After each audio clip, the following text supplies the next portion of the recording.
Ya vamos a arrancar. Cuidado que está live, cuidado que está live.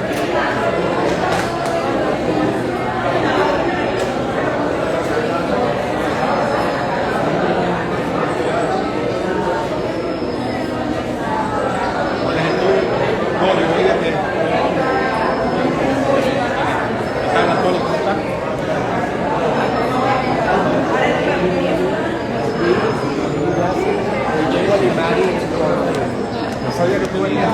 Sí, como no me saludó. Claro, yo dije que la gente por algo.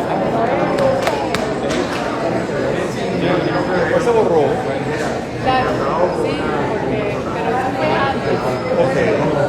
Y yo no tengo llamado, yo no tengo llamado a tierra, no tengo historia para comunicarte de características de la colección, a lo mejor. Está en live.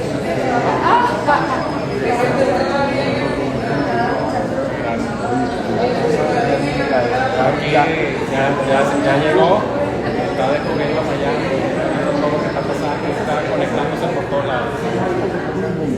Sí. Tiene una personalidad, bueno, ella desde chiquita, que era niña, era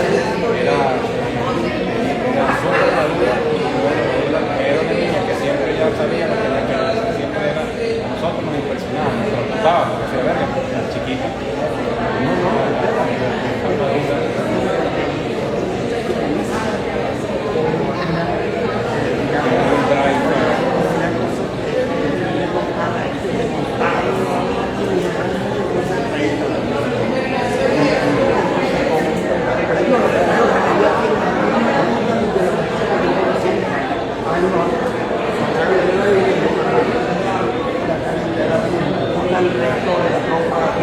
Bien, chévere, no puedo venir porque estoy ahorita por Sofía tenía y para la ley no me puedo conseguir transporte, entonces bueno, no vine.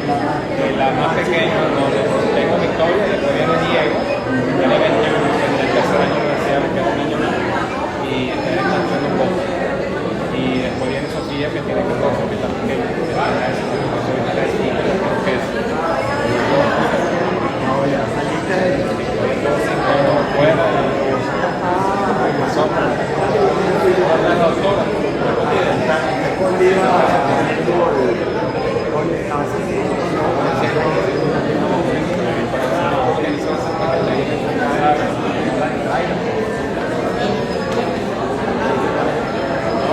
¿Cómo ha estado?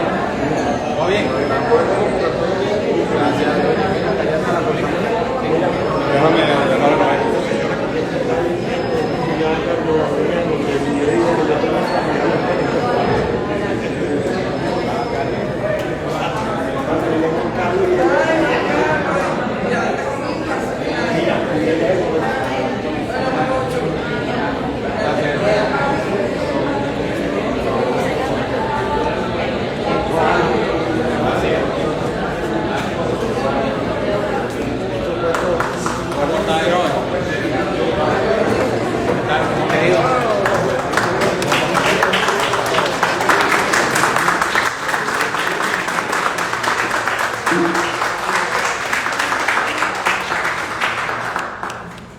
Bueno, buenas noches.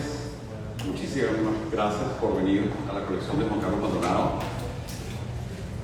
Este evento se enmarca dentro de nuestra exposición El universo yecuana, vivir en medio de la selva. Es una conferencia muy especial que va a impartir la doctora Enoé Texier. Esta conversación o esta charla que nos va a dar Enoé nos va a ilustrar sobre una gran cantidad de cosas que están pasando hoy en día en el planeta y que es importantísimo asistir y darnos cuenta y tomar conciencia de lo que está pasando. Hablar de Noé sería prácticamente tener que hacer una conferencia aparte. Nos tomaría muchísimo tiempo. Yo voy a tratar de resumir de alguna manera un poco todo el espectro que Noé ha cubierto a lo largo de su vida. Para mí es muy especial presentarla a ella porque no solamente la admiro como amiga de toda la vida, sino también la respeto muchísimo como profesional y por todos sus logros la respeto muchísimo. Gracias por estar aquí.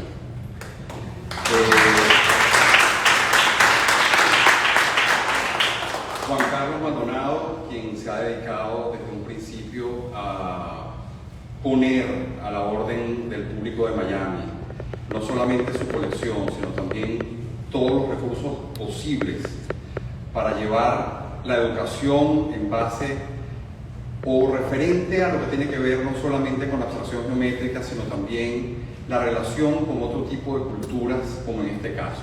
Es muy importante darse cuenta que la presencia de esta muestra en medio de una colección de arte moderno tiene un significado muy profundo, y es recuperar y rescatar de alguna manera nuestros orígenes, nuestros principios, nuestras raíces, y darle valor a esa relación, porque lo que estamos viviendo de alguna forma tiene un origen y tiene un principio, y eso es lo que de alguna forma venimos a asistir hoy aquí. Pues bueno, de Noé les puedo decir, antropóloga y doctora en Ciencias Sociales y profesora titular de la Facultad de Ciencias Económicas y Sociales de la Universidad Central de Venezuela, coordinadora del doctorado en Ciencias Sociales y jefe del Departamento de Etnología y Antropología Social de la Escuela de Antropología. Coordina la cátedra Luis Dolan de Estudios Interreligiosos e Interculturales. Cofundadora y miembro del Comité Académico de la cátedra Hélène de Beauport para la Convivencia, la Cognición y la Conciencia. Miembro de la directiva del Instituto MIR de Venezuela. Coordina la United Religious Initiative para la región América Latina y el Caribe, organización internacional que trabaja en pro del diálogo interreligioso e intercultural para la paz. Fue presidente y es miembro fundador activa del Consejo Interamericano sobre Espiritualidad Indígena, organización que se ha abocado a crear puentes entre la sabiduría de los pueblos indígenas originarios y la ciencia de Occidente. Conferencista y conductora a nivel nacional e internacional de seminarios, talleres y encuentros. Entre sus publicaciones se encuentran Creadores por Tradición, de 1983, Ímpetu Sagrado, de 1998, Redes de Comprensión, 1999, Educar en Valores, es Educar para la Paz, de 2000, Wilumá, Ecos de Sabiduría Estelar en Espiritualidad de los Pueblos Indígenas de América, del 2000 también, Mitopoiesis y Experiencia Sagrada, Aproximación a la Sabiduría Ancestral, del 2019. Igualmente, algunos de sus artículos en revistas especializadas son Pensar y Sentir y Actuar la Paz, y tiene un montón de artículos más publicados. Los quiero dejar ahora. ¿Tú quieres dar unas palabras de bienvenida? Claro, por favor. Por favor. Bueno, gracias.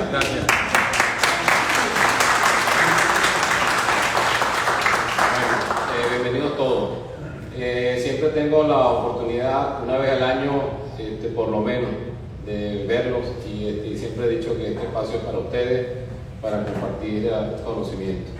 Y no está aquí porque nos trae su conocimiento y es muy importante compartirlo con ustedes. Y con respecto al tema del mundo yecuana y lo que hemos hecho, que comenzó con una exposición maravillosa de toda la cestería que adquiría Charles Rubén Caría, y que lo que más me impactó en ese momento fue la sensibilidad que vi en ese trabajo manual que hacían los indígenas. Inmediatamente lo conecté con el arte moderno e hicimos aquella exposición curada por Ariel Jiménez, que fue Convergencia y Divergencia, donde el arte primario converge con el arte moderno, y bueno, donde hay diferencias, porque si las hay las diferencias. Y en ese proceso ya teníamos bastante elaborado y trabajado que íbamos a hacer esta exposición de todo el material utilitario de estos indígenas y poder mostrarles a ustedes cómo vivían ellos en la jungla. Y el tema del día de hoy tiene que ver de que aquí en esta etnia hay mucho conocimiento que nosotros necesitamos también conocer, y que quizás no lo quiero llamar como los olvidados, pero yo creo que lo que estamos haciendo y lo que hemos hecho con esta exposición del universo yecuana es honrarlos a ellos y que no estén olvidados. Y fue siempre el objetivo de traer esta exposición para acá, que esperemos que pronto va a viajar a Madrid y la vamos a presentar allá. y ya estamos trabajando en un proyecto. Y es muy importante dar a conocer que nosotros los venezolanos tenemos una identidad y tenemos nuestros indígenas también, porque vemos los indígenas o los demás y a veces nos sentimos un poco acomplejados. Oye, tú tienes indio, yo sí quisiera tener indio, pero nadie se ha dedicado a recuperar este patrimonio y mostrarlo. Y lo otro que hicimos, que fue muy importante, fue documentarlo con un libro que se llama La simbología de la cestería yecuana, que es maravilloso, que es una Biblia, y no saben, yo ando por todas partes del mundo con mi libro y mostrando ese libro, y cada vez que lo ven las personas dicen, wow, impresionante todo el tema artesanía, el tema cultural, el tema que es muy importante, cómo vivían estos indígenas. Pero lo más importante, quizás lo vamos a escuchar de nuevo, que es fundamental, es salvar el planeta. Y es muy importante que todos los que estamos aquí queremos tener cada día calidad de vida y queremos tener calidad de salud. Y bueno, para tener calidad de salud también tenemos que tener calidad de medio ambiente. Y es muy importante entender que el medio ambiente tiene que efectivamente ser el más adecuado para nosotros poder sobrevivir al planeta y tener mejor calidad de vida. Y de eso se trata. Y el otro tema que es muy importante, que les confieso, porque me dicen, bueno, ¿por qué tú eres coleccionista? ¿Por qué lo haces? Yo nunca lo he hecho porque estoy haciendo una inversión.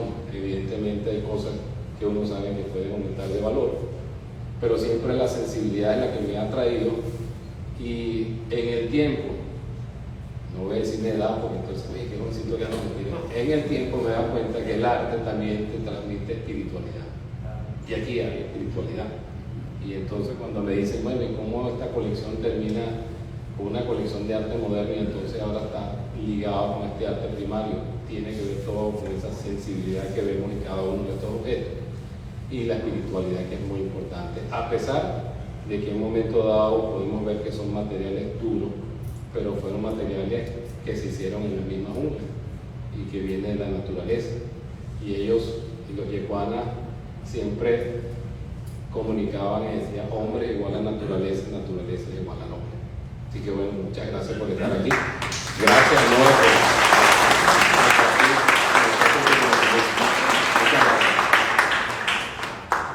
Bueno, bienvenidos, y los dejo ahora con el oeste externo.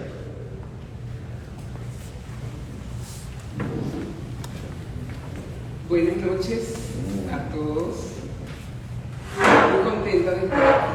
Primero que nada, quiero saludar a Juan Carlos, saludar a tu iniciativa, y ahora van a ver por qué digo eso. Porque de verdad considero que este lugar, cuando entré en este espacio tan hermoso y tan cuidado, y a la vez con esta exposición que me sirve de backing, déjenme decirles que me parece una maravillosa exposición. ¿Por qué?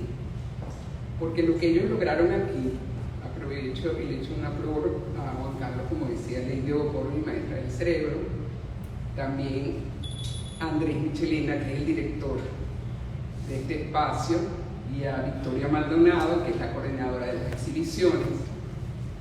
¿Por qué? Porque ellos lograron algo que para mí es muy importante. Ellos mostraron lo que son los objetos de arte, pero a la vez los objetos de la vida diaria de esta cultura indígena amazónica, y la mostraron en su contexto. Para mí eso es dignificar una cultura. No es una pieza por allá con unas letricas que te indican lo que es una exposición que te muestra, ¿verdad?, el contexto en que esas piezas se utilizan y se hacen.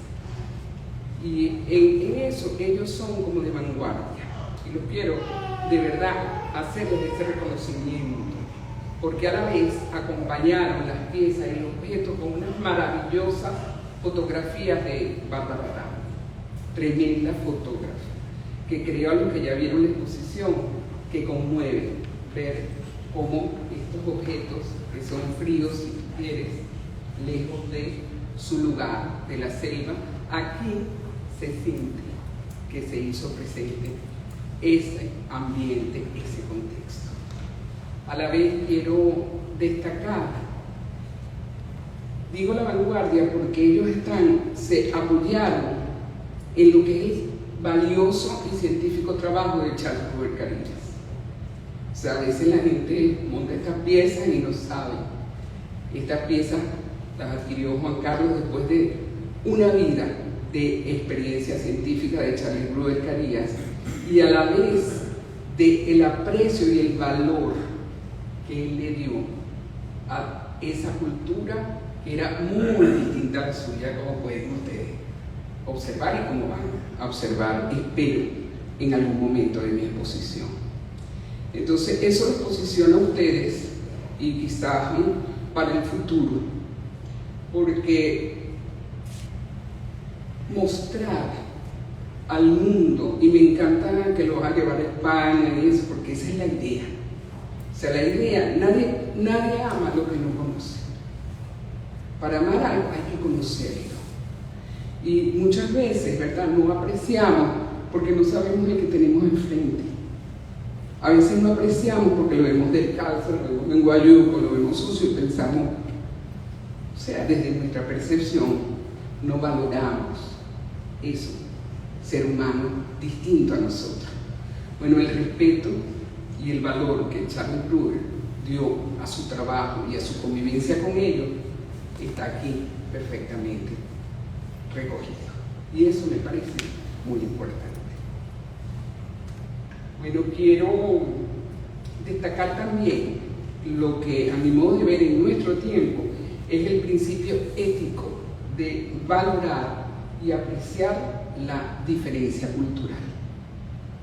Eso es un valor en nuestro tiempo, que son tiempos postcoloniales. Vamos a estar claros, ahorita es el tiempo de cambiar esa percepción, ¿verdad? Y yo estoy seguro que ustedes y todos los visitantes que han pasado por aquí han tenido esa conexión distinta con nuestras culturas ancestrales. Y ya eso me parece importante. ¿Por qué? Porque hoy en día, ¿verdad?, el hecho de proteger la biosfera y revalorizar nuestras culturas indígenas como guardianas del ambiente en nuestro tiempo es muy importante. Y así las están llamando a nivel del mundo entero, guardianes del ambiente. Gracias, Nelson. La otra.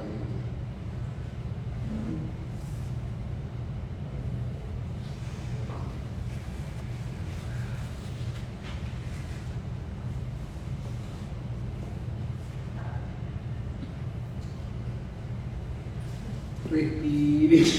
A respirar. Me recuerdo a mi abuelita Carmen cuando empezaron todas las computadoras y nos veía desesperada. No, mi abuelita Cora, la andina. Ella nos veía atorada, que no imprimía la cosa. Hija, y ese poco de cosas útiles que no sirven para nada. Muy andina. Okay. Entonces, primero ese universo de Juana, y después tenía una de los objetivos del desarrollo sostenible. Aquí quise mostrar cómo, ¿verdad?, eso que les dije, ese universo está aquí representado.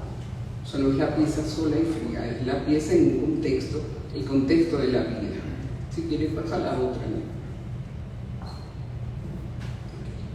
Como les decía, esto en nuestro tiempo, eso está a nivel del orden mundial, porque en las Naciones Unidas y en los organismos multilaterales lo que venimos trabajando es que es necesario proteger y sanar la naturaleza y los seres vivos. Ese es nuestro tema. Los objetivos del desarrollo sostenible se sustentan y esa es una premisa que atraviesa un eje transversal.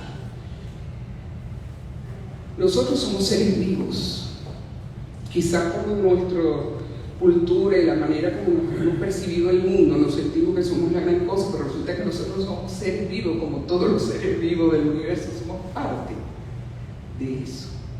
Entonces, es un objetivo de primer orden, ¿verdad? Y ellos aquí, ustedes están, cuando yo te lo dije, porque de verdad es así. Nosotros tenemos como 2 años o 3 años en esto, la revalorización de las culturas ancestrales, de las culturas indígenas, el mostrar, porque en lo que tú conoces y ves, lo que hay allá dentro de una simple cesta, ¿no? Esa simple cesta te está hablando de toda una cosmogonía. Entonces cuando tú aprecias y ves la relación que ellos tienen convivencial con los seres, con quienes habitan, tú puedes percibir de que tienes algo que aprender de esas personas. Entonces está al orden del día la revalorización de estas culturas y seres como guardianes de nuestro ambiente. ¿Qué pasa la otra? Estas voces indígenas antiguas y presentes, porque están entre nosotros, como decía Juan Carlos, a veces no tenemos contacto. Bueno, si vive en Ciudad Bolívar, a lo mejor tiene contacto con los pemones o los guaraos, si no, pero están presentes, son ancestrales, están aquí. Muestran otras maneras de vivir con la naturaleza, el cosmos y los seres vivos que se presentan como necesarias. Ya no es que es algo lindo, no, es necesario en nuestro tiempo si queremos dejarle un planeta habitable a los que vienen después de nosotros. ¿Qué le pasa nada? Yo les quise traer a través de un científico británico que es documentalista, a quien admiro profundamente y se lo recomiendo a todos. Les quise traer brevemente esta visión de él porque nos puede ayudar a entender lo que quiero transmitirles, ¿verdad? En el tema de cómo miro como antropóloga la significación que tiene el mundo indígena en la I had the most extraordinary life. It's only now that I appreciate how extraordinary. The living world is a unique and spectacular marvel, yet the way we humans live on Earth is sending it into a decline. Human beings have overrun the world. We're replacing the wild with the tame. This film is my witness statement and my vision of the future. The story of how we came to make this our greatest mistake. And how, if we act now, we can yet put it right.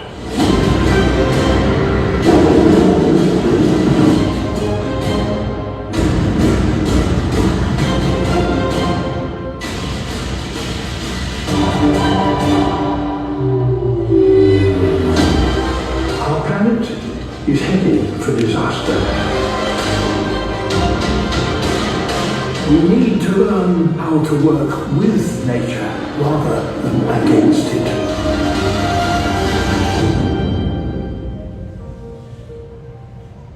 And I'm going to tell you how.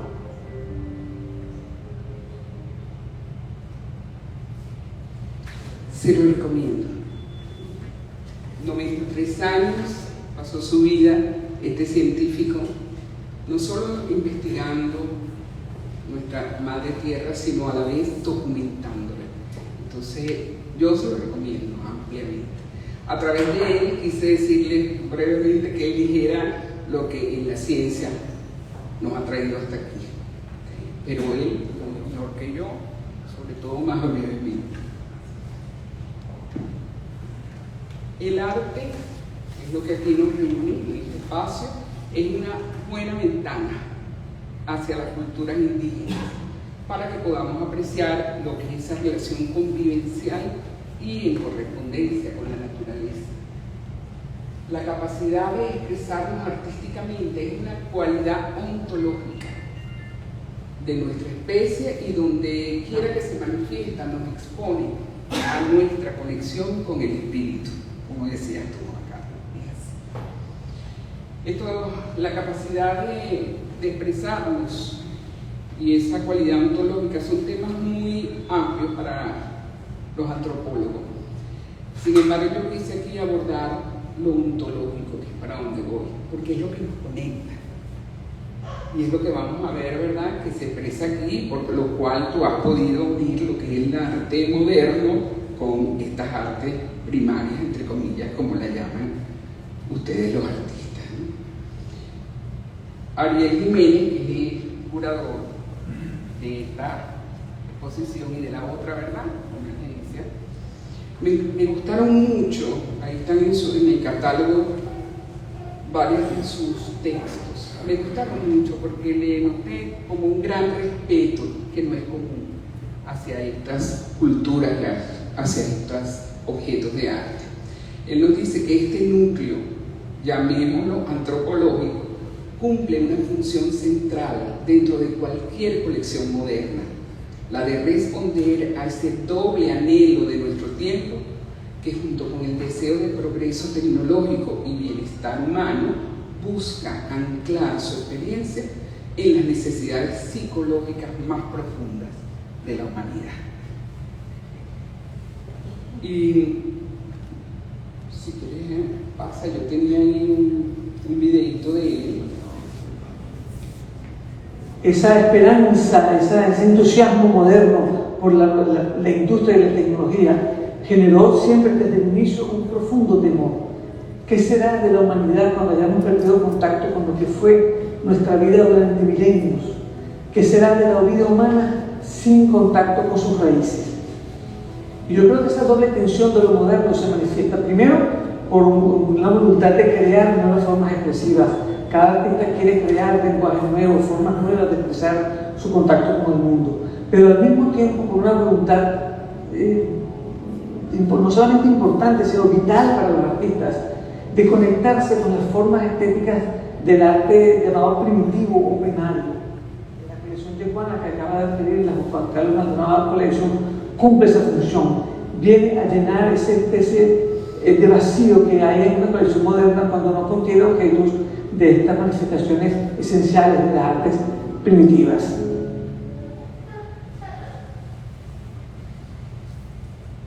Una cita de Cruzier que me gustó mucho porque me permite entrar en el tema que quería entrar. El arte es el más bello, más eficaz y más noble medio de comunicación que el hombre ha inventado. Y con esta cita me permite enfocar en la dimensión comunicacional del lenguaje plástico, que es a donde yo quiero llegar hoy. Si quieres vamos a entrar en la otra. Okay. Los seres humanos, la cultura, son el conjunto de símbolos que los seres de un grupo social compartimos. Ese conjunto de símbolos forman lo que llamamos la cultura. Y la diversidad nos habla de que nosotros tenemos unos símbolos que compartimos, por eso lo que estoy hablando aquí, ustedes me entienden, los Yanomami, las culturas indígenas y de todo, cada quien tiene sus símbolos que comparten. Y esos símbolos no vienen con nosotros, no se heredan, se heredan pero no se heredan biológicamente. Se comparten porque nosotros aprendemos los símbolos cuando aprendemos el lenguaje. ¿Y lo aprendemos de quién? De los adultos que nos crían. O sea que cuando aprendemos una lengua no estamos aprendiendo palabras, estamos aprendiendo una mirada del mundo. La silla que ves tú, cuando la vas a representar o a expresar, a lo mejor no es la misma que ve Oscar o la misma que ve Carlos. O sea, tenemos la capacidad, por la capacidad simbólica, de representar ese mundo y de entendernos entre nosotros.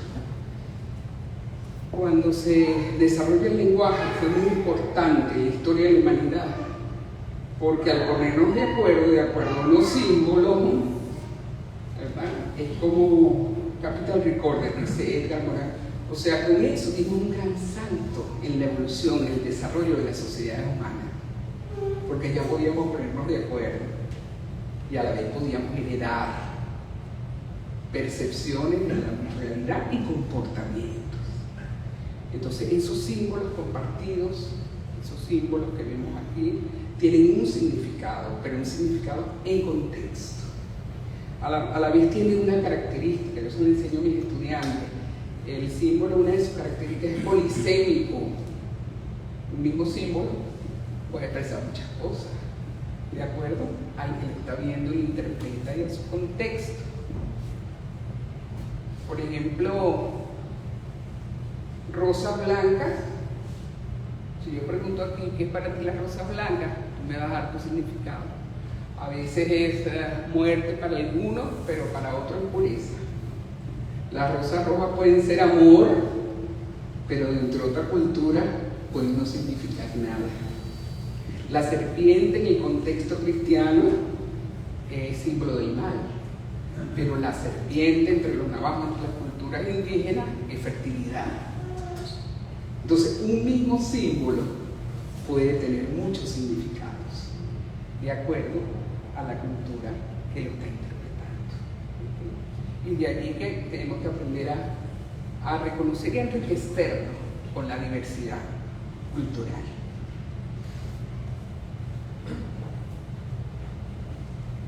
Gracias. Entonces, fíjense, el lenguaje entonces es una expresión cultural del ser humano. Con la evolución del cerebro fue capaz de crear símbolos y representar esa realidad. Y con esa representación y la riqueza de los símbolos va creando ese imaginario de la realidad, ¿verdad? Y ese lenguaje por el cual nos comunicamos no solo es un lenguaje verbal, estamos acostumbrados a que nos digan una palabra y la interpretamos, pero resulta que el lenguaje verbal no solo se transmite con ideas, existe el lenguaje el lenguaje imaginario. Entonces el arte comunica, las artes culinarias comunican, el trazado de una aldea comunica, el vestido comunica. O sea, no solo las ideas comunican, no solo las ideas comunican todo lo que nos rodea, porque en todo hay un lenguaje, porque hay la expresión de un símbolo. ¿Okay? Entonces, a lo mejor los artistas entienden muy bien eso cuando la imagen comunica, el arte comunica, pero es importante que sepamos, ¿verdad?, entender qué nos está diciendo esa comunicación y apreciarla. ¿Okay? No nada más ver.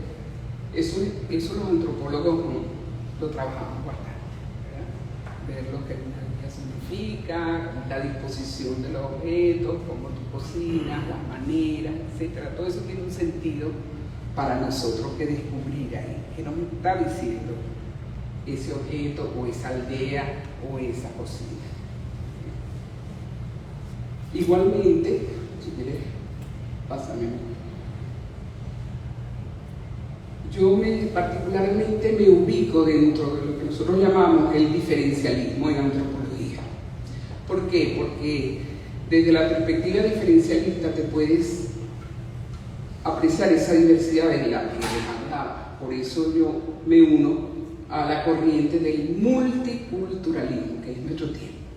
No hay una sola cultura pautando la vida de la humanidad. Hay muchas culturas presentes, vivas, que nos están diciendo que hay muchas maneras de nosotros relacionarnos con la vida, que hay muchas maneras en que nosotros podemos conducir el destino y el desarrollo de la humanidad. Progreso sí, vamos a progresar, pero respetando. Vamos a progresar, pero no menospreciando. Y eso es lo que yo trabajo. Y es lo que admiro en ustedes en esta colección. Y si viajan, mejor, porque van a estar mostrando esas otras maneras, esas otras culturas que tienen mucho que decirnos. Brevemente una anécdota. Cuando yo era estudiante de antropología y fuimos con mi esposo que me llevó a Paraguaná, porque yo entrevistaba a los artesanos, los pescadores, porque era de tradición oral mi trabajo. Entonces me dicen que tengo que entrevistar al cronista de Pueblo Nuevo, porque él tiene toda la información, el cronista de Pueblo Nuevo de Paraguaná. Y cuando fuimos, era una bodeguita. Y fíjense lo que es traer una percepción. Cuando yo veo aquella bodeguita en un pueblito y metido, creo que a mí el macho, mi primer pensamiento fue, creo que no era. Y resulta que el maestro Esteves nos da cita al día siguiente y por detrás de la bodeguita, la casa de él era una biblioteca que les hubiera impactado. Y el conocimiento de aquel señor les hubiera impactado, como me impactó a mí.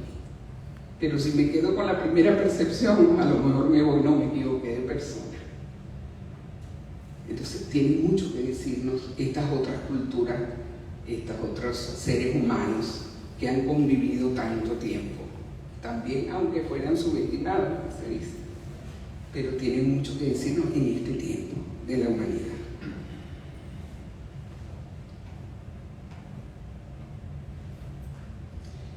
Aquí les quise traer esta cita de Jung. ¿Por qué? Porque hay un binomio que nosotros trabajamos mucho, que es la unidad en la diversidad. Somos diversos, pero estamos unidos biológica y espiritualmente. Entonces les quise traer esta cita, ¿verdad? Un poco para que podamos comprender eso de lo que nos hablaba Juan Carlos, eso que uno puede apreciar en sus colecciones y lo que él quiere hacer, ha querido hacer, que es cómo dialogan el arte primario, entre comillas, con los artistas modernos que trabajan con la geometría. Ahí hay una conexión. Nos decía Jung, así como el cuerpo humano, nuestra anatomía general, por encima y más allá de todas las diferencias raciales, también la psique posee un sustrato general que trasciende todas las diferencias de cultura y conciencia, al que he designado como lo inconsciente colectivo. Todo lo que se adelantó él. Esta psique inconsciente, común a toda la humanidad, no consiste meramente en contenidos capaces de llegar a la conciencia, sino en disposiciones latentes hacia ciertas reacciones idénticas. El hecho de lo inconsciente colectivo es sencillamente la expresión psíquica de la identidad que trasciende todas las diferencias raciales de la estructura del cerebro. Las diversas líneas del desarrollo anímico parten de una cepa básica común cuyas raíces se extienden al pasado. Entonces digamos que los arquetipos son como tendencias de nuestra psique. Así como tenemos los instintos, también tenemos esas tendencias de nuestra psique que nos hacen ver quizás las mismas cosas estando en el Amazonas o estando en París o en Francia o en China o en donde sea, porque hay una tendencia de nuestra psique que nos lleva a eso. Y ahora van a ver qué interesante a lo que nos puede llevar a eso, porque es así como yo creo que existe, que la geometría, en este ejemplo específico, es un punto arquetipal de encuentro entre esa expresión artística moderna o la expresión de estas sociedades originarias. Ahí yo incluí un testimonio de Ariel Jiménez, que fue el curador de la exposición de Convergencia y Divergencia y de esta. Aquí estamos viendo las guajas, las cestas, las guajas. Bueno, no importa. No importa, yo creo que era la que estaba antes, pero Esa esperanza, ese entusiasmo.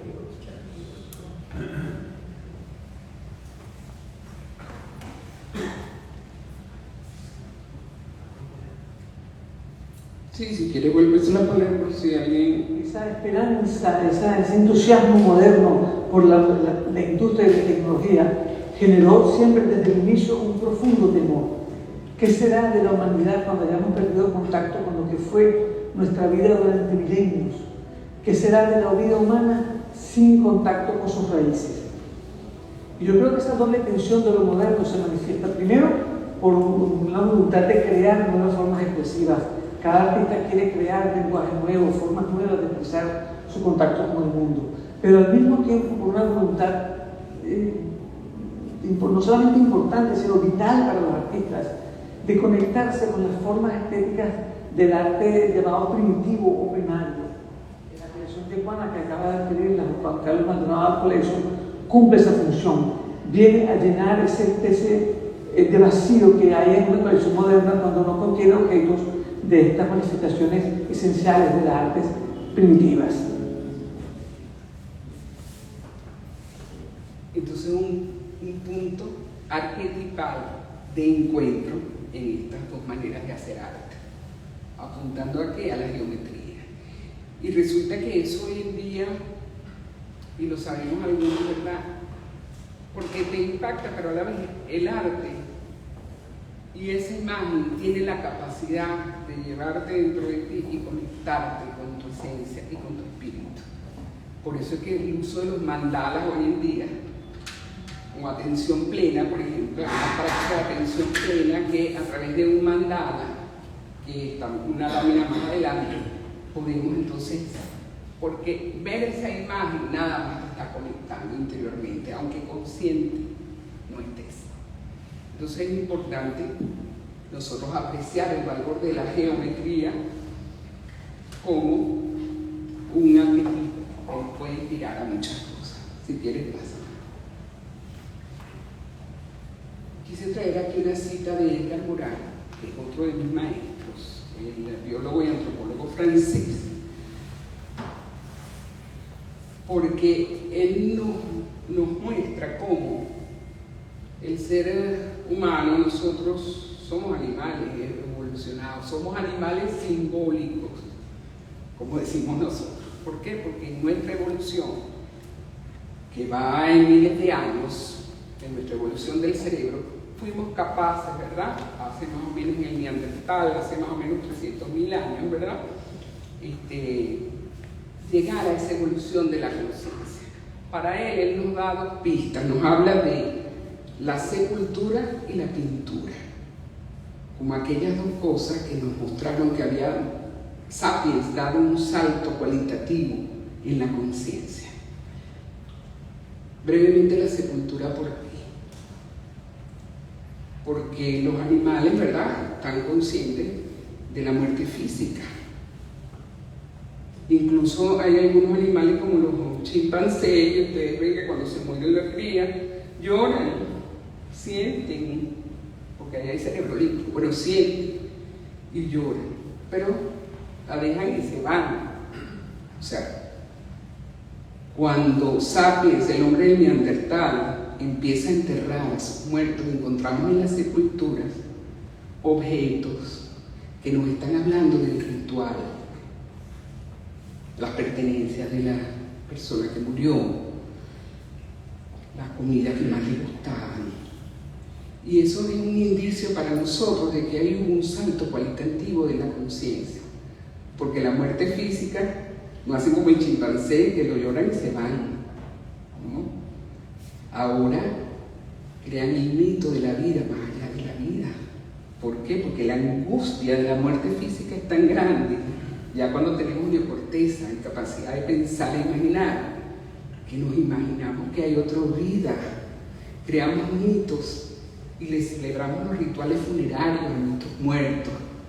Entonces para nosotros, al igual que la aparición de la pintura, es una muestra del salto cualitativo que hemos dado los sapiens hace 300.000 años, desde el Neandertal. Entonces él nos decía, hace su aparición en escena lo imaginario, esa capacidad de crear símbolos, el mito, el ritual, como una de las formas de percepción de la realidad, y el mito entra a formar parte de una nueva visión del mundo. Ay, mira, mi madre. Tanto lo imaginario como el mito se convertirán a un mismo tiempo en productos, pero a la vez coproductores del destino humano. Y eso es bien importante, porque ¿cuáles son los mitos? O sea, no me voy a detener esto aquí, porque eso es muy largo, complejo, pero sí les quiero transmitir que tenemos que revisar cuáles son los mitos que nos están moviendo hoy en día. O sea, cuáles son los mitos que nos van a llevar, ¿verdad?, a dejarles un planeta habitable a nuestros descendientes. Si quieres, sí.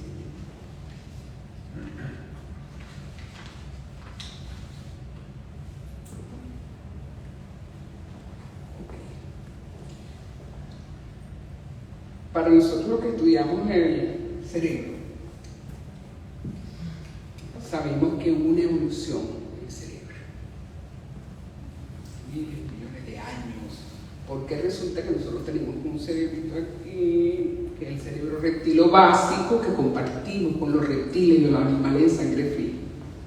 Después en la evolución sigue el cerebro límbico, que es el de las emociones, y por eso sentimos, los animales también sienten, y los que tenemos mascotas sabemos eso. Y en la evolución del cerebro después viene la neocorteza cerebral, que es con la que pensamos, pero también imaginamos, y fue la que nos hizo capaz de crear símbolos y de comunicar esos símbolos y de crecer como sociedades humanas. Nosotros trajimos esta imagen aquí, ¿por qué? Porque esa es la vida del indígena en la selva. Están en medio y conviven con la naturaleza todo el tiempo. La mirada nos puede enseñar mucho a nosotros. Bueno, yo he aprendido mucho de cómo relacionarte con esos otros seres que tienen vida y que te rodean.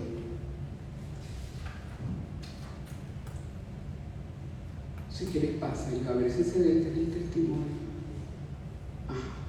O sea que esos objetos que ustedes ven allí, las guapas, con el guajas, eso no es simplemente un objeto utilitario. Ese tiene toda una significación y toda una simbología de la manera de ser, de relacionarse, de percibir esa realidad que le heredan a través de la crianza a su grupo, a los menores. Ahí viene el testimonio, ¿por qué? Porque me pareció muy importante incluir aquí el testimonio de Charles Brewer y el testimonio de Ariel, creo que están los dos juntos ahí, porque nos dan y nos muestran cómo se inserta esa pieza, ese objeto, dentro de una cosmovisión y dentro de la vida diaria. Aquí estamos viendo las guajas, las cestas, las guajas planas para comer casabe. Y a mi juicio, ya que he visto cestas de Filipinas, no existe una cultura indígena que tenga un tejido de esta magnitud y de esta precisión. Y claro que los tijuanas hacen gran alarde de ser los grandes maestros de esta cesta. Bueno, en ninguna parte de Sudamérica hay una cesta de este tipo. Nosotros no nos hemos dado verdadera cuenta del valor no artístico, sino del uso y de lo que representa. Porque alguna persona va a decir, yo tengo una cesta que tiene un mono.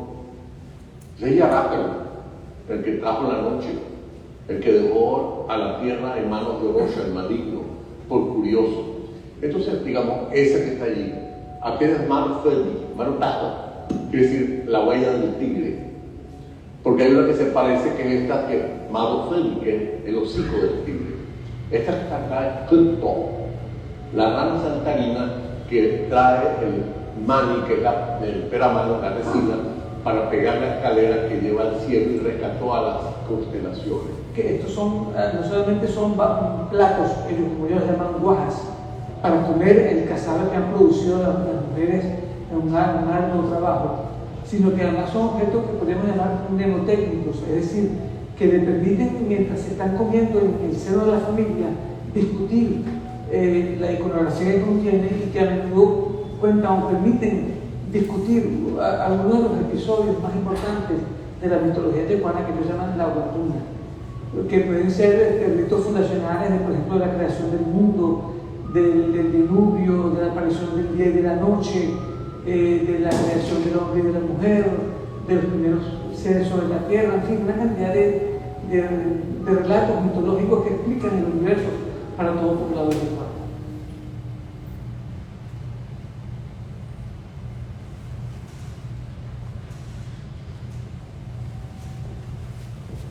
Como decía Ariel, las guajas se sientan a comer, pero a la vez les sirve para explicarle a los niños y a los que estén cerca de ellos lo que significan todos esos símbolos presentes en esa cestería.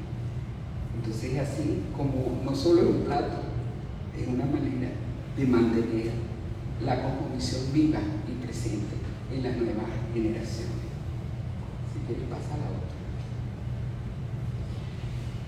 Entonces tenemos que los seres humanos, ¿verdad? Homo sapiens ha utilizado la imagen desde los orígenes, con diferentes sentidos, fines y significados. Yo quise traer una cita de una amiga del mundo del arte, Michelle Arias Bernal. Ella fue directora de la GAN, o sea, tiene un trabajo, fue profesora titular de la Universidad del Arte, que es el Instituto Armando Reverón antes. ¿Por qué? Porque ella hizo una tesis de doctorado, yo fui su tutora, en una línea de investigación que tengo en el doctorado, que une arte, antropología y neurociencia. Y ella hizo esa tesis, representación simbólica, creatividad y educación, basada, ¿verdad?, en un análisis que ella hizo comparativo entre 4 culturas ancestrales, de Mesoamérica y del sur de América, con lo que fue el trabajo con sus estudiantes durante no sé cuántos años. Pero de esa comparación, que es muy interesante porque tiene que ver con lo que mostraba aquí, ella extrae esta cita: aún en nuestros días creemos que el lenguaje visual es más universal, que el lenguaje verbal y el escrito. La actividad artística en sí misma conlleva una forma de razonamiento en la que percibir y pensar van unidos como fenómeno cognitivo propio de las artes. La percepción visual es pensamiento visual. Y eso, pues, nosotros los que hemos estudiado la neurociencia y sabemos que nuestra neocorteza tiene un hemisferio izquierdo y un hemisferio derecho especializado en funciones específicas. Con el izquierdo podemos ser secuenciales lógicos, con el derecho imaginamos, ¿verdad? Podemos conectarnos con la imagen. Nosotros sabemos y entendemos muy bien cómo dialoga. Aquí está Toña Vega, una artista venezolana muy querida mía. Con Toña hace muchos años tuvimos una experiencia entre los Iwi del Amazonas y ella como artista y con el conocimiento de la neurociencia haciendo un trabajo con las mujeres Iwi del Amazonas. Bellísimo trabajo. Entonces el diálogo, por eso yo en el doctorado me he especializado en lo que es el diálogo entre la neurociencia, el estudio del cerebro, la física cuántica, la química y la biología de nuestros días aplicado a los estudios del comportamiento.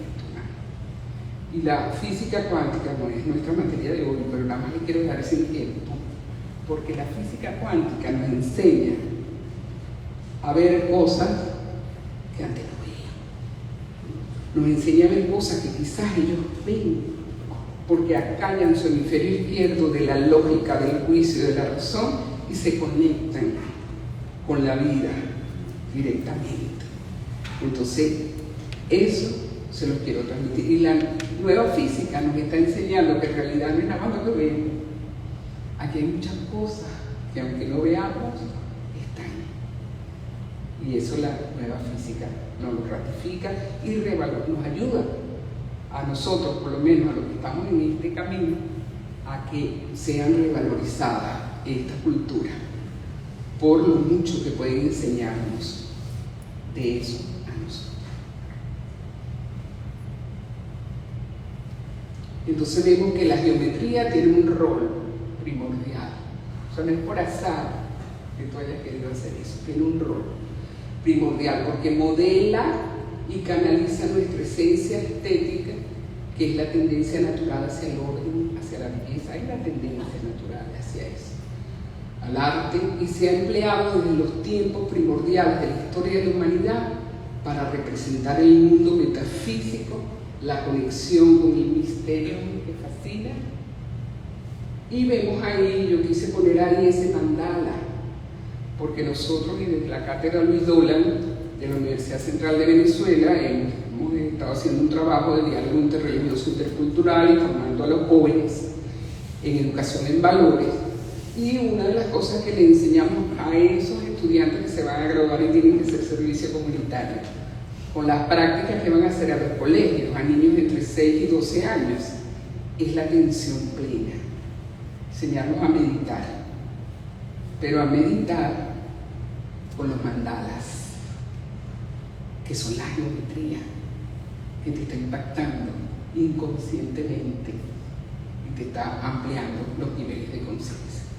Entonces, fíjense la trascendencia de apreciar la geometría y ser capaz de verla en el arte de los yeguanas, verla en un cruz diego, en un soto, y verla en cada uno de nosotros, porque la podemos aprender a usar, las figuras geométricas, para conectar nuestra esencia y ampliar nuestra conciencia.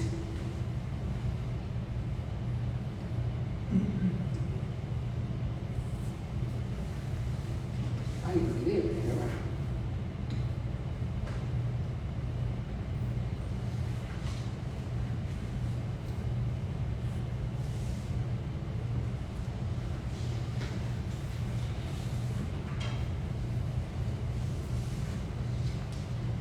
Traté de hacer esta parte conceptual lo más light que podía, porque yo en el doctorado yo tengo estudiantes que son desde sociólogos, antropólogos, pero también ingenieros, médicos, abogados, tuve muchos hace poco. Entonces los antropólogos compartimos un piso común de estudiar el lenguaje, los símbolos y estas cosas, pero un ingeniero no tiene que saber eso. Un abogado no tiene por qué saber eso, un médico no tiene por qué saber eso. Entonces pasamos las primeras clases creando un piso común, como yo les digo, creando que puedan acercarse a estos conceptos, no importa cuál sea tu profesión y de dónde vengas. Entonces espero no haberlos fastidiado con la parte conceptual y haberles podido transmitir un poco de lo que está atrás a nivel de la conciencia.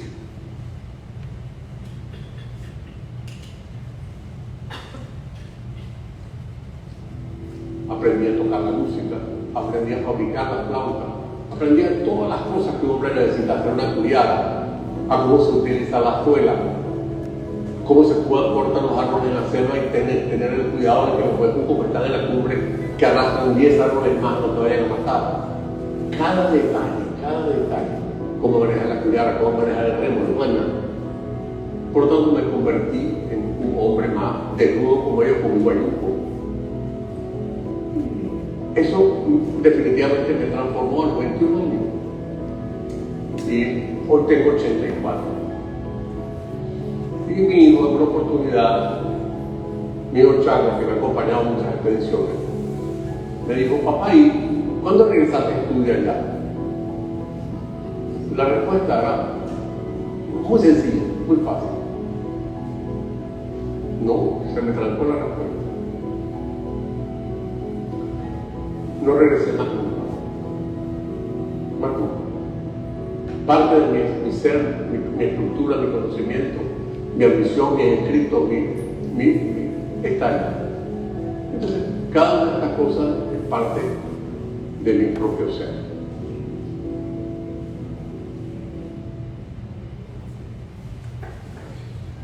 Ese es el testimonio de Charles. Él vivió con ellos, yo no he vivido con ellos, pero tengo, no voy a decir cuánto, pero casi 3 décadas de mi vida relacionándome con ellos, a nivel de, no solo del continente, del mundo. Y en mi testimonio, al igual que Charles, lo que yo he aprendido de esta gente, tendría que pasar horas y horas aquí contando las distintas cosas que aprendí y que he aprendido desde mi trabajo, primero como antropóloga, en URI, que es la United Religions Initiative, como les dijo Andrés al principio.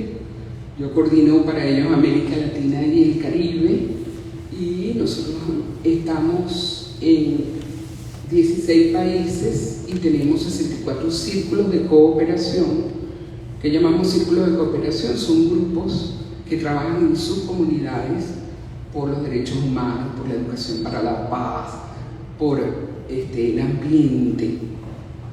Y nosotros tenemos de esos 64 círculos de cooperación, 65 porque se acaba de crear otro en México, nosotros tenemos 24 círculos de cooperación con representación indígena, ¿okay? En 16 países. Entonces yo he aprendido de ellos a lo largo de las relaciones muchísimas cosas. Esta señora que está aquí es nuestra actual consejera y me llama muchísimo la atención y me enseña mucho su centro. Y me encanta estar con ella porque conectar con el centro es bien importante en un mundo como estamos, de tanta complejidad, de tanto movimiento, de tanta incertidumbre. Alejandrino, les podría hablar de cada uno de ellos, pero lo que quiero resaltarles es que cada una de estas personas y las otras que no están en esa pantalla son indígenas de nuestro continente, representantes de distintas culturas y tienen mucho que decirnos. Por eso celebro que estén aquí todos escuchando, viendo, porque creo que es el momento de darnos cuenta que no estamos solos y de que los otros, que a veces no nos detenemos porque nos pasan por un lado, tienen mucho que enseñarnos y que enseñarnos a nuestros hijos, a nuestros nietos, a los que vienen atrás, y revalorizarlos y dignificarlos, que es una de las cosas que más me gusta de aquí. La dignidad es lo primero, la dignidad en los seres humanos. Y yo siento que en este tiempo tan difícil, esa dignidad no las están pisoteando. Y a veces somos nosotros mismos los que no las pisoteamos. A levantar el rostro, a conectarnos con el espíritu, que es la conexión más segura que traemos, la que a veces dejamos de lado o la dejamos en los templos. A mí me enseñaron ellos a amar, que la tierra no es una cosa, las plantas no son peroles, las flores son seres vivos. La tierra no es una cosa, es la madre tierra. Ellos le dicen madre tierra. Y así se comportan, no es que lo digan nada más. O sea, hay una relación de convivencialidad bien hermosa, ¿verdad? Entonces, al igual que en Charles de Gaulle, yo tengo mi testimonio, no voy a vivir con ella. Y lo quise expresar cerrando con algo que les escribí a todos ellos, los de URI, los del CISEI, los que he conocido fuera de URI y del CISEI, y que de alguna manera caminan conmigo. Por eso quiero cerrar esta breve exposición con un canto de gratitud a mis amigos indígenas. Gracias por enseñarme cómo cantar al viento, al agua, al fuego y a la tierra. Gracias por haber tenido mi sangre mestiza con el color y el olor de la canela. Por regalarme el camino al espíritu y al espíritu que habita en las montañas, en los ríos, en las piedras y el valor profundo de la reciprocidad. Por ustedes entendí no con el pensamiento de la razón, sino con la sabiduría del corazón y la vivencia, lo que es el sentido de pertenencia al orden de las estrellas, sentir que soy parte del universo y de la madre tierra, y que lo sagrado habita en todo aliento de vida. Me dieron a beber el néctar de su cosmovisión, donde la naturaleza tiene vida semejante, se la quiere y se la considera. Se le interroga e invoca para descubrir sus secretos, no para violarla o someterla. Se le canta, se le celebran rituales, se le solicitan favores y también se les agradece. Con los ancianos indígenas he tenido la dicha de vivir lo que es la suave intensidad de una memoria muy antigua, donde el cuerpo y la psiquis, la naturaleza y el firmamento, los presentes y los ausentes, lo mismo y lo otro, contrapuntean, se comunican y se conectan. Gracias porque han acompañado a mi alma en este tránsito y me han enseñado a honrar a los ancestros, a viajar cómodamente de lo interior a lo exterior, de lo cercano a lo distante, del aquí y el ahora al más allá.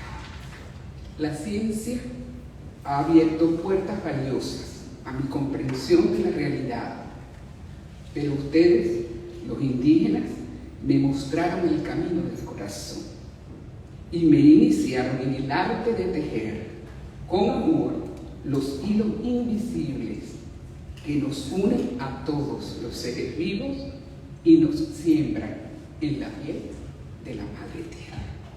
Gracias.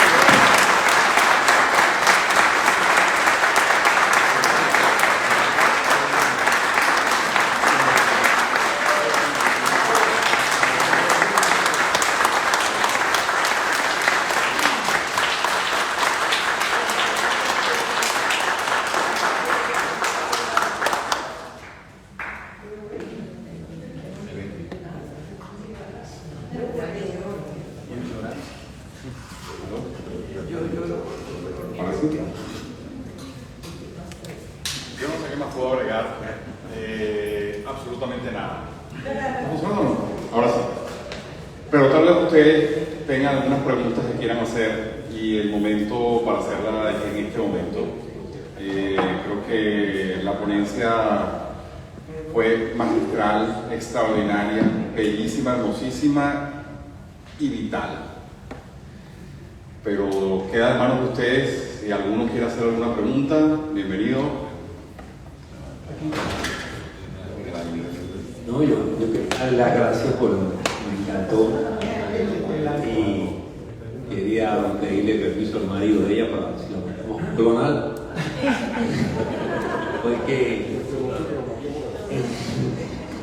porque bueno, es que me siento muy conectado contigo porque imagínate una tesis de ecología y medio ambiente en el año 95 y trabajo con códigos y símbolos con la cosmología también. Entonces todo esto para mí es como me llega a mi corazón y creo que pues, tantas basuras que vemos en social media, esto es lo que debería estar todos los días en la social media, que los chicos jóvenes puedan recibir esta información para que puedan pasar a otra dimensión y ser más humanos y tener valores y principios y respetar a la Madre Tierra. Y es verdad que miramos y hablamos de los indios como si fueran un desecho, ¿no? En realidad son el origen de todo el arte y inclusive no es el pasado, es el presente. De eso está pasando toda la Fundación Prada ahora en París, acá va a hacer una exposición con ellos y yo creo que ahora se están despertando que esto verdaderamente es lo que tiene valor, es lo más cerca a nuestra Madre Tierra y a lo que la única esperanza de poder salvar el medio ambiente y el futuro de la humanidad y que este planeta pueda existir para futuras generaciones. Te felicito y de verdad, un gusto haber venido por primera vez a esta colección y a usted lo felicito porque esto es arte moderno igual que todas las otras obras y proyectos que usted ha hecho que yo no he estado acá pero sí lo conozco porque me llega en mente de su colección constantemente. Lo felicito. Gracias.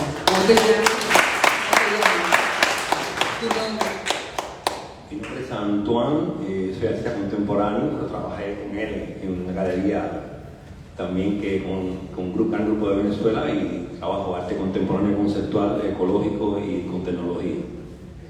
Gracias, Antoine. Bienvenido por ahí. ¿Tú trajiste la tarjeta?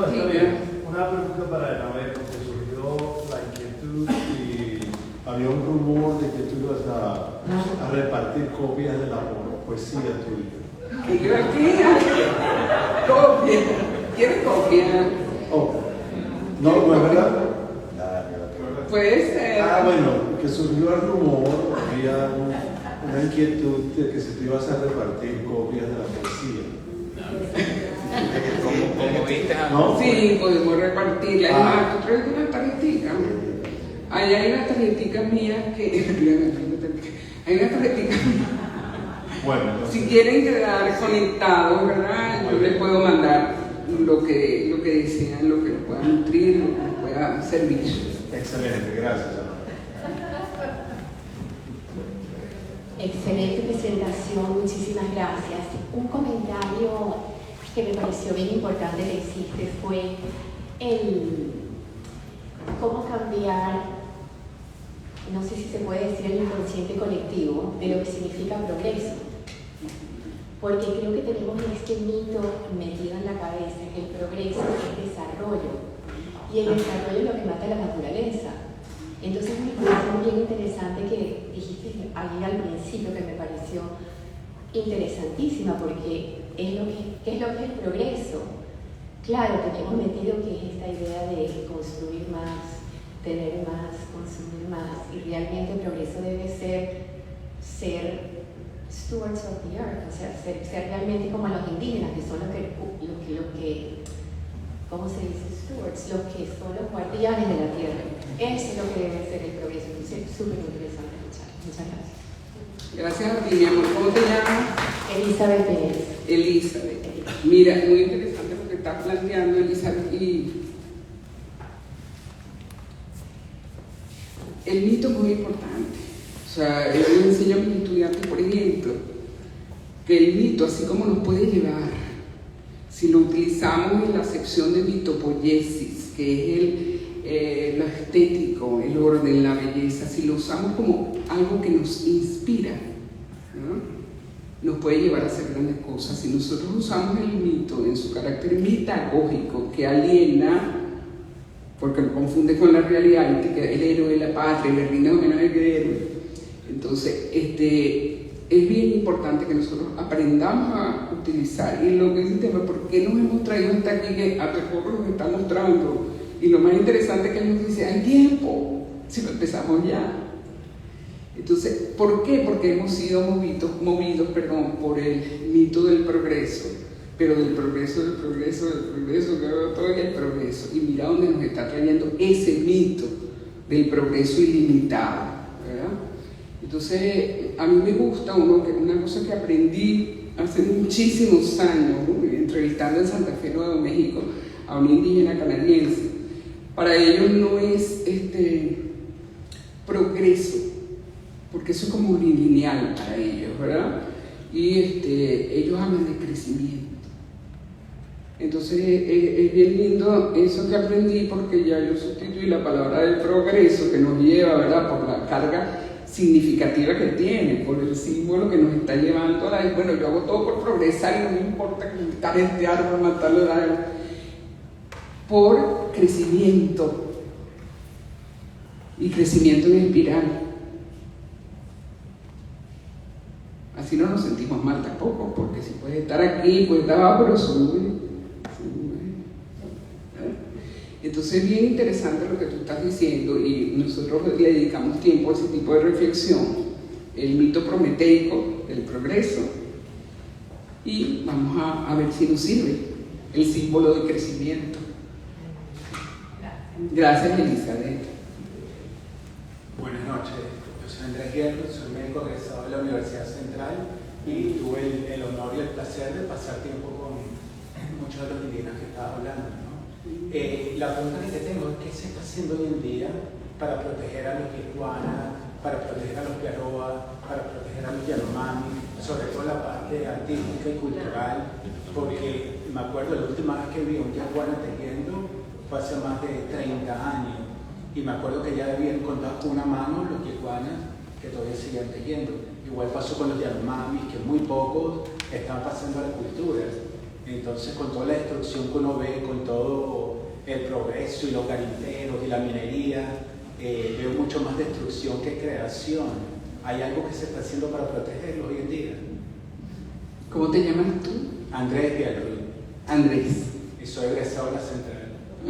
Bienvenido al clan. Fíjate, no me toques ese vals porque me matas. Me imaginé.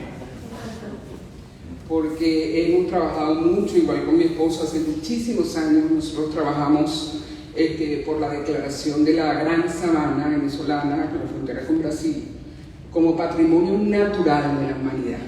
Y se logró porque realmente es un patrimonio. Y tenemos amigos temones, caurepanes, que son los que viven allá en la Gran Sabana, y ellos están siendo masacrados. Y no me quiero meter en el tema, por eso voy a cocinar. Y en cuanto a la parte artística, se está haciendo que estas cestas que veo aquí, que son preciosas. Por eso yo revalorizo tanto a Juan Carlos, y que haya tenido la decisión y la visión de haberle comprado esta colección a Charles. Porque si se quedan donde Charles, encerradas, sigue pasando que no van a poder apreciar lo que tenemos. Y como dije, nadie aprecia lo que no conoce, nadie quiere lo que no conoce, mi amor. Quisiera tener el poder, pero no lo tengo. Y se necesitan muchas políticas, y ya sabemos cómo estamos los venezolanos, no vamos a leer las manos en 30. Pero bueno, uno su granito de arena va sembrando, y algún día veremos florecer ese campo. ¿Alguien más quiere hacer una pregunta? Bueno. Ya va.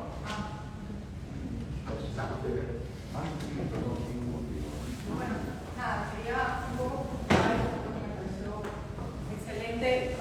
Toda tu conversa fue bellísimo, sobre todo yo hablo mi proceso con mis ancestros. Mis bisabuelos eran guajiros y de un descubrimiento hace un par de años conecto con el tejido. Y me causó mucha curiosidad cuando dijiste el significado de la serpiente, porque en mi caso yo trabajo todo el proceso de sustentabilidad durante toda mi carrera y comencé a trabajar la cuerda como un elemento donde yo podía trazar y dibujar como si fuese una brocha.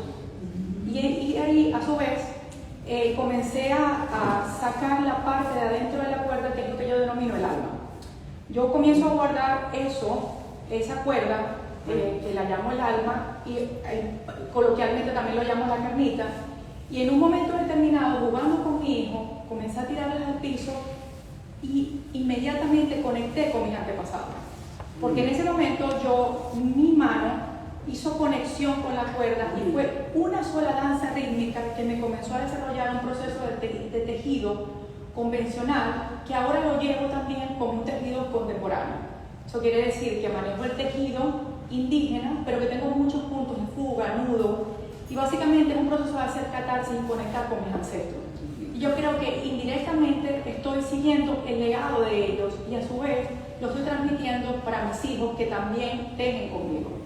Entonces, bueno, básicamente contar un poco sobre mi experiencia y cómo yo logro llevar ese tejido al arte contemporáneo, que también es muy valioso. Por ejemplo, cuando estoy viendo esta pieza, veo el tejido, pero también veo que hay una historia, hay un registro, hay una huella, y eso me parece que es valiosísimo, ¿no? Entonces, bueno, simplemente quería hacer ese comentario. Gracias. Mi nombre es Lisu Vega. Lisu Vega. Lisu. Sí, placer. Gracias, Lisu. Gracias por estar aquí. Gracias por haber traído a los ancestros aquí, a los guayú. Muy valioso nuestro guayú. Y lindo, porque es lo que yo traté de transmitirles, claro, muy brevemente, pero ahí hay una conexión con el espíritu que se da, y es cierta. Y es muy importante en nuestro tiempo honrar a los ancestros. Eso se nos ha como perdido en el horizonte. Y resulta que no, porque la física cuántica nos enseña de que todo está aquí, no hay tiempo, es una invención humana. Entonces, bien lindo que tú estás reivindicando Oíste, Lizo, a través de ti, de tu arte, y con tus hijos dándole continuidad a esa contribución y a esos ancestros que están presentes allí. Hoy en día, Bellinger fue uno, pero hoy en día hay mucho trabajo con los ancestros. Es más, cada quien hágalo como quiera. Yo hablo con mis abuelas. O sea, cada quien hágalo como quiera. No se necesita sentir cursos ni nada para hacer eso. Fíjate, tú te conectaste porque eres artista. Yo no soy artista, pero cuando canto me conecto. No solo me conecto con los franceses, con los separatistas, con todos los ancestros que están por ahí. Pero hoy en día he aprendido que esa conexión por aquello de que es un todo, la vida, de whole, y así tenemos que empezar los humanos de este tiempo a volvernos a sentir parte del cosmos, de las estrellas. Saber que los ancestros, como nos enseñaba Elaine de Beauport, estamos acostumbrados a enterrar a nuestros muertos ahí en la tierra, y vamos y lloramos, y después nos vamos para la casa. No, después tenemos que hacer el ritual de enterrarlos en el corazón. ¿Y qué significa eso? Que a través de mí tú vas a vivir. A través de mí, el tejido que tú hacías, yo lo voy a continuar. Y estás aquí, continúas. Yo a mi papá lo continúo en el piano que toco. Y a mis ancestros les canta y todo. Cada uno conectemos con nuestros ancestros. Nos están pidiendo que lo hagamos. Son dimensiones. Quizás no lo podemos ver, pero nos podemos conectar con ellos. Están ahí, nos están viendo y sintiendo. Bueno. No, solo una. Bueno, doctora, primero, gracias por su aproximación a esta magnífica exposición y sobre todo por devolvernos la antropología al presente. Hubo una época en que hablar de antropología era hablar solo del pasado, de cosas que estaban muy oscuras o profundas o distantes y que siempre trataban de los otros, como decía Todorov. Pero con su disertación de hoy y con su aproximación, conectando lo antropológico con lo artístico y el ambiente, creo que es un buen curso para uno, es una buena noticia. Y en ese contexto solo quería preguntarle algo. Usted anunció que una de sus líneas de investigación es la relación entre arte, antropología y neurociencias. Y quería saber si de esa línea de investigación hay resultados, hay libros, hay bibliografía asequible que se pueda consultar. Mi nombre es Félix Suazo. Gracias. Félix, sí. Gracias Félix por tu pregunta, gracias por estar aquí. La línea de investigación en el doctorado en Ciencias Sociales, está feo que yo lo diga, pero la introduje yo hace unos años, es diálogo entre la neurociencia, la nueva física, la biología de nuestros días y la química aplicados a los estudios del comportamiento humano. Esta alumna mía que se graduó de bisabuela, que fue directora de la GAN muchos años, en su trabajo dentro de esa línea de investigación, ella unió arte, antropología y neurociencia. ¿Okay? Tengo mi trabajo de ascenso a titular, se va a publicar, no sé si aquí lo vamos a bautizar en dónde, en qué parte del mundo, se llama La conciencia holística, esencia del ser, diálogo entre la antropología, la nueva física, ¿verdad?, y la neurociencia. Entonces, tengo material que puedo compartir, por aquí están mis tarjeticas. Estoy como los japoneses, que no llegan allá con las tarjeticas. No, lo que pasa es que podemos quedarnos conectados. A mí me gusta, yo le decía a alguien que me encantaría que fuera alumna mía, muchísimo, muy brillante, de que nos quedamos conectados. Yo aprendí de mi maestra Elaine de Beauport que el conocimiento se regala. Yo eso que no, yo se lo regalo, lo que yo aprendí. Es más, como profesora, una de las cosas que a mí me enseñó Elaine de Beauport hace muchísimos años de mi vida es que uno en este tiempo, profesora que se paraba y sabía todo y que todavía no sabía nada en defensa. Y resulta que hoy en día no, porque ustedes tienen más acceso y más rápido que uno, información. Los profesores somos facilitadores. de un área en la que yo he vivido y sé un poco más que tú, y te la pongo por si te sirve. Por si te sirve, Félix, te puedo mandar lo que quieras. Ahí están las tarjeticas de ese amo.